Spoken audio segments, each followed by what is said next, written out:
Nagsorry ang pamunuan ay sa simbahan sa Negros Oriental kung saan ginanap ang nag-viral na kasalan kamakailan. Nagsimula na kasing magmisa ang pari kahit naglalakad pa lang papunta sa altar ang bride. Ang kanilang paliwanag sa unang balita ni Femari Dumabo ng GMA Regional TV Balitang Bisdak. Naglalakad pa papuntang altar ang bride, pero ang misa sinimula na agad ng pari. Trending online ang kasalang ito sa Amlan, Negros Oriental noong June 8. Literal din umanong sinermonan ang mag-asawa dahil sa umano'y pagiging late.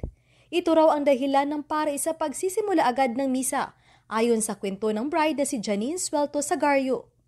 Bago nito, ay pinagalitan din sila ng staff ng simbahan nang dumating sila alas 9 ng umaga. Pero maaga pa nga raw yun ayon sa bride. Noong gabi kasi bago ang kanilang kasal, inabisuhan umano sila ng kanilang ninang na naurong ang oras ng kasal sa alas 9:30 ng umaga, imbes na alas 8. Pero sabi ng St. Andrew Parish Amlan sa inilabas nitong pahayag, walang abiso mula sa parish office na may pagbabago sa schedule ng kasal. Gayunman, humingi ng paumanhin ang parokya. Nadala lang anito ang pari sa emosyon.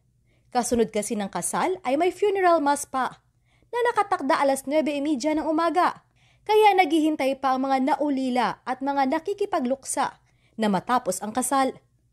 Humihingi rin ng paumanhin ang pari sa pamilya ng namatayan. Pero paano nga ba nauwi sa bangungot ang masaya sanang kasal dahil sa kalituhan? Inako na ng ninang na pagkakamali niya ang pagsasabing na iba ang schedule ng kasal. May iba umanong nagsabi sa kanya nito pero di na niya papangalanan. Akong giinan ang mga tao dito nga bisita. Kay muna giingon, ako mga ikog pasaylon yung tanan ining buntaga. Kay muna giingong nakasala ko kay ako ning nabuhat nga ingon ani kay tungod po sa akong kauban. Kasabihan ng pag-isipan maigi ang kasal dahil minsan lang dumating sa buhay. Pero ang mag-asawang Suelto Sagario, magkaka-take two agad para matupad ang pangarap na seremonya.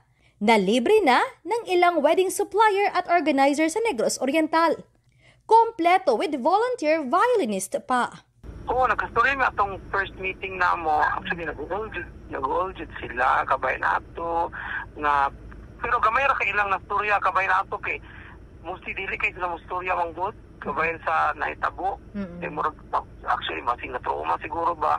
Simple sila nga. Ordinaryong tao rin yun. Digigil sila ganahan mo pa-interview. Kaya ganahan sila nga kumimo. Sakto na ni. Kapoy na. Mga kapuso, para una ka sa mga balita, mag-subscribe sa GMA Integrated News sa YouTube. Sa mga kapuso abroad, subaybayan niyo po kami sa GMA Pinoy TV at sa www.gmanews.tv.